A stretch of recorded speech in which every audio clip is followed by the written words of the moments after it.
getting ready for Appalachian State as we're now into the week of preparation. I still want to mention a few things about the South Alabama game where we just had a big win for us to get to a 4-3. I've always felt that at the Group of Five level that because stadiums are not 80 and 90,000 that the home field advantage was not always what you would want to be, but we must have a good home field advantage. We've been very good at home, and I've been proud of our football team. Another game that we found a way to win. Our guys are getting more and more confident in what they're doing and believing in themselves. I felt the first game where I think offensively we asserted ourselves, and if not for the production of our offense, we might not have won this game because they had the ability to put points on the board as well. But it was a good overall effort. I thought quarterback Chandler Rogers really has, now that he's playing a lot and he's a starter, he's feeling a little bit more comfortable in the offense, and we're able to be a little bit more explosive. But defensively, we came up with 3 turnovers. Again, the turnover battle has been critical for us as we were 3-1 this past week, 2 interceptions and a fumble recovery. We lost 1 fumble after a big play. And that with a little bit the only 3 penalties, the turnovers that we were able to get, and the offense's ability to score points, touchdowns, not so much field goals, although we still got a couple of field goals as well. So overall, it was an outstanding night for us. It just seems to be games now seem to be getting more and more important, and that's only natural when you win a game. All of a sudden, the next game's a chance to win 5. Next game's another conference game, but they're becoming more and more difficult. No one has to. I don't think we have to tell many people that are familiar with the Sun Belt the success of Appalachian State and how good they have been and how good they are. They have players at quarterback, wide receiver, running back, defensive linebacker that lead the conference in statistics as passing, throwing, running, and tackling. They're a team that is used to winning and used to winning big in our conference. They're 5-2, coming off a big win over Coastal Carolina. For the second week in a row, we're facing a team with a couple of days extra, not only to rest, but also to prepare for us.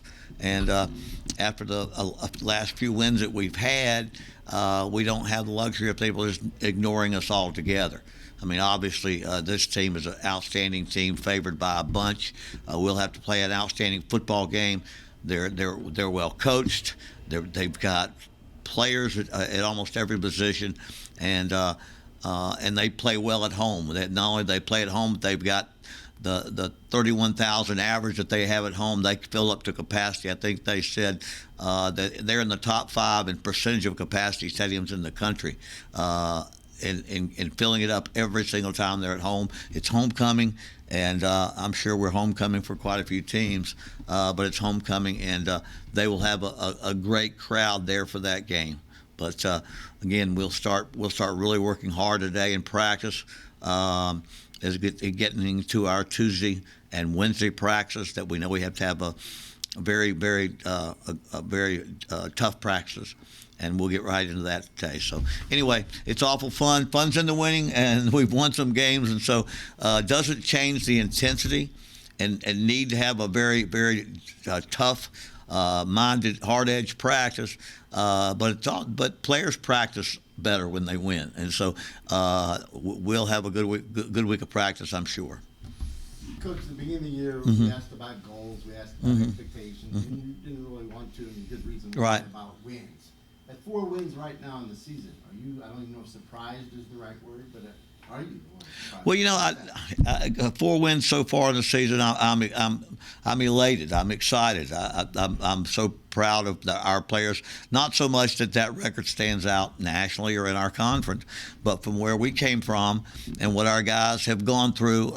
It did not come easy. We've hit some played some teams that really got after us pretty good. We played some pretty good teams. And yes, I am. I really did not have a certain number of wins in my little secret envelope in my desk.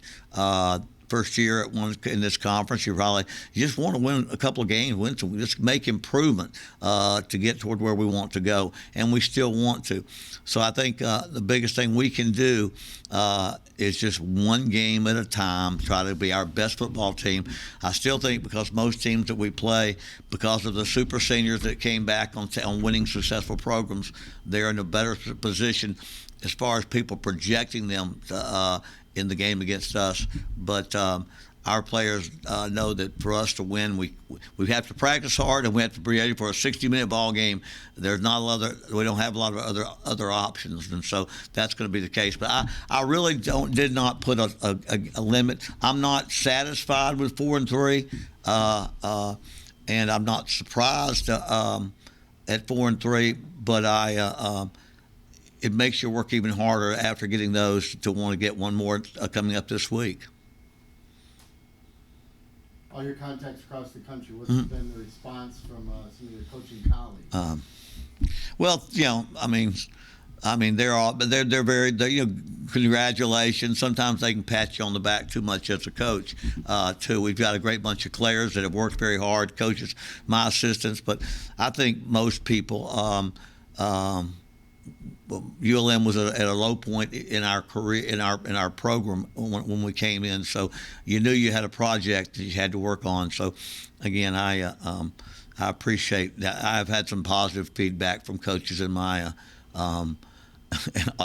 profession that are good friends, as well as those that want me to remember them when we're looking for coaches too.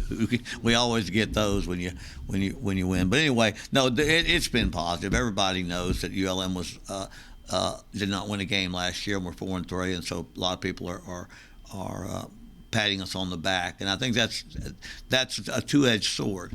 Because we've really got so much of the season left. We got some of the best teams on our conference, Appalachian State. We could go beyond that. We don't need to, but there are other teams out there that are just as good as this team. But we've got tough games ahead of us, and I don't want to get too far ahead, except the fact that we've had a couple of really nice wins back to back, and now we've got to face one of the best leading the division, number one in their division, and over their time during the Sun Belt, I think most successful team in our conference, and a great history of big wins.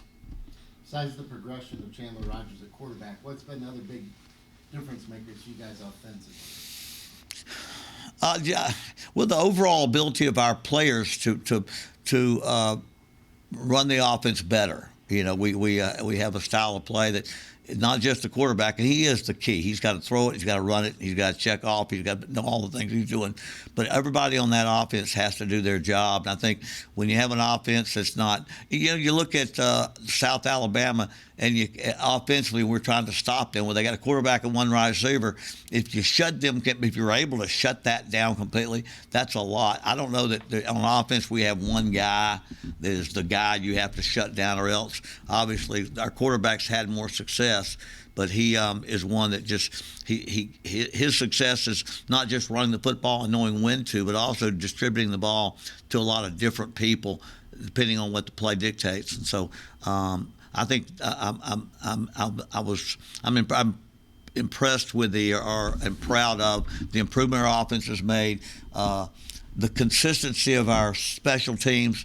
I think you could say realistically, Jackson State and the field goal against Liberty, that we won games with the kicking game, and our game plan is to never lose a game with kicking game and win a couple if you can by doing something special.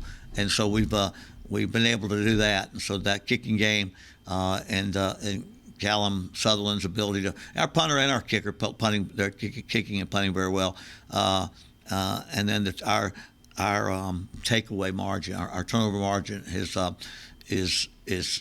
when you look at our statistics, that one kind of stands out as one that we've been able to protect the football and also create turnovers and give us an advantage there.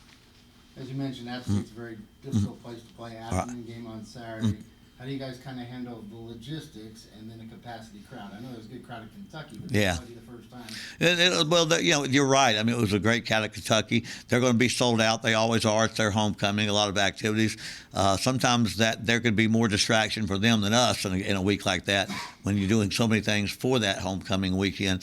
But I mean, I guess I've coached at too many levels where you bust in the day of the game. You bust in. You're still 2 hours away, and so many different things. This is the one thing about playing Appy State, and I've coached against App State, is that everybody, whatever level you play, when you play Appy State, you stay at probably the same hotel, the same distance from the school. There are certain logistics that you have to just kind of do when you play in that environment. So it won't be a factor in the game. I know that much as far as our preparation and our play should not be a factor. But you got to have all that stuff organized to make sure the Friday and Saturday are organized well so your players can focus on the game. But mostly you're going to face an excited, hostile crowd, very good football team. And now we just have to focus on things that we can control. Those are things we can't control. We can focus on things we can control. Yes, Coach, I know it's a grind. How much fun are you having right now? What's that? How much fun? I really am having fun. I'm enjoying it. I really am. I think more so because I know the how much our players are enjoying it. I've had a lot of years of coaching, and then taking over programs that we're being turned around.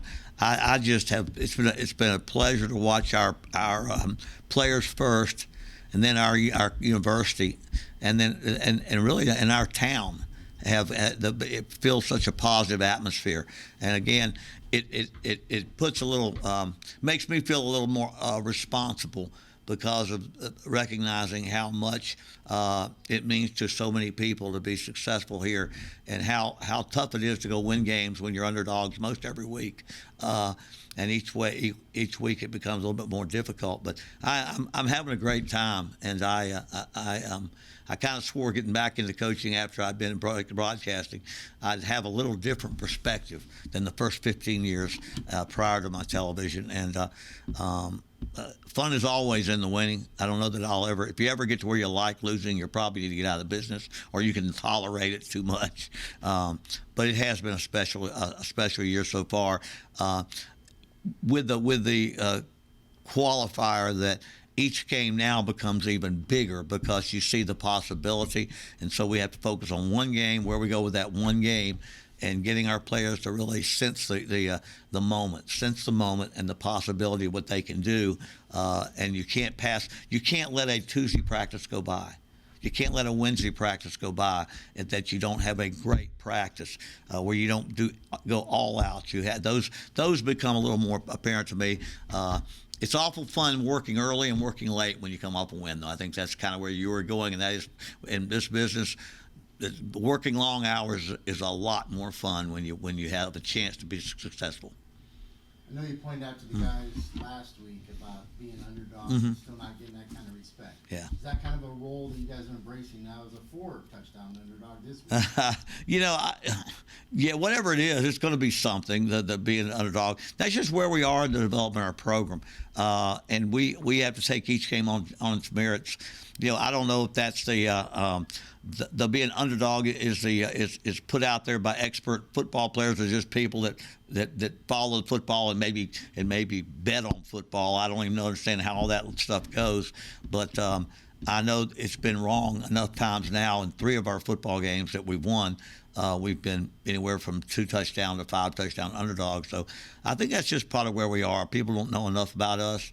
If I wasn't here, we're coaching this program, I wouldn't know enough about us myself, and so I think you have that kind of a surprise. I think the funny thing that people text me the most about, boy, it's great to be underdog. I love being the underdog.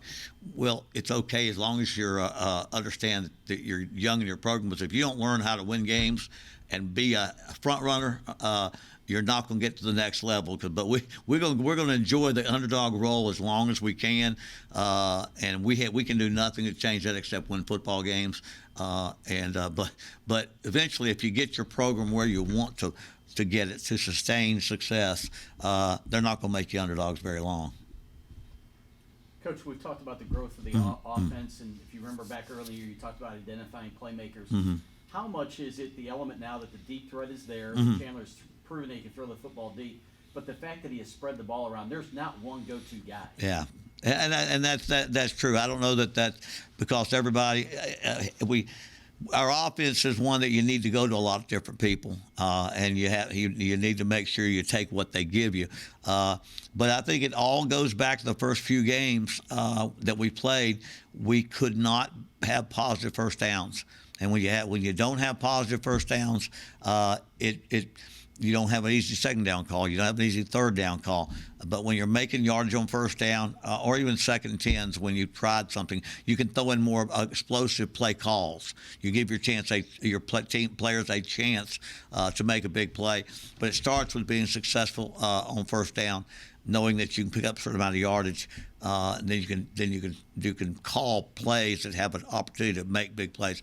The fact that we don't have one guy is nice. I think we don't have that dominant guy sitting out there that we got to go to every time, and that's pretty apparent. But I felt when I watched our guys play in the spring, having been at Akron for 7 years in the MAC and watching the very best Group of 5 teams play, that there were some guys that could play. I didn't know that we had guys that were the dominant, but we had guys I knew they could play in this league if we could get the ball to them and progress with blocking. So it's nice to be able to have those big plays. They're critical to having a good offense, and this team doesn't give up very many of them.